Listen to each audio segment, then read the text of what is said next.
Kinumpirma ng Armed Forces of the Philippines na napatay ang isa sa mga lider ng Abu Sayyaf na si Abu Rami sa nangyaring engkwentro kahapon sa Inabanga, Bohol.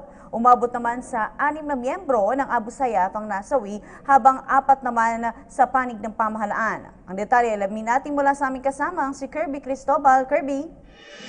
Princess, kinumpirma ngayon ni AFP Chief of Staff General Eduardo Año na kabilang sa mga nasawi ang Abu Sayyaf leader na si Abu Rami matapos ang engkwentro sa pagitan ng pwersa ng pamahalaan at ng Abu Sayyaf Group sa Sitio Ilaya, Barangay Napo, Inabanga, Bohol kahapon. 6 na ang nasawi mula sa banditong grupo habang 3 sundalo at 1 pulis ang namatay sa sagupaan.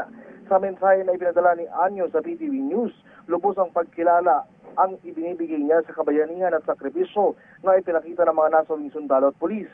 Nagpapasalamat rin ito sa pakikipagtulungan ng mga residente sa Bohol sa pagbibigay ng impormasyon ng makitang presensya ng mga armadong kalalakihan. Magsasagawa na lamang ang otoridad ng mapping and clearing operations at pinuproseso na rin ng SOCO ang pinangyarihan ng engkwentro. Inaalam rin ng Armed Forces kung papaano napasok ng grupo ni Abu Rami ang lugar matapos kang makarecover ng 3 pump boats sa baybayin ng Sitio Ilaya.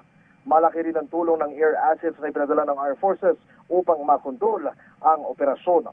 Sa isang press conference naman ay sinagawa sa probinsya ng Bohol, binanggit ni Bohol Governor Edgar Chato na nagsimula ng magbalikan sa normal ang pamumuhay ng ating mga kababayan sa probinsya at tiniyak nito na ligtas pa rin na tourist destination ang lalawigan. Kasabay nito, kasama ang pwersa ng gobyerno, dodoblehin ang seguridad na ilalatag na gaganaping ASEAN Summit sa nasabing probinsya. Sinabi naman ni Police Superintendent Noli Tarino ng Bohol PNP na nasa 4,000 joint personnel ang ipakakalat ng pulisya at ng militar sa lalawigan upang masiguro ang kaligtasan ng ating mga kababayan at ng mga delegado. Sinabi pa ni General Año na sa ngayon ay maaari nang ideklara na tapos ng terror threat sa Central Visayas, ngunit inaabisuhan pa rin ang ating mga kababayan na maging mapagmatsyaga. Mula sa Campo Aguinaldo, para sa PTV News, Kirby Cristobal. Maraming salamat, Kirby Cristobal.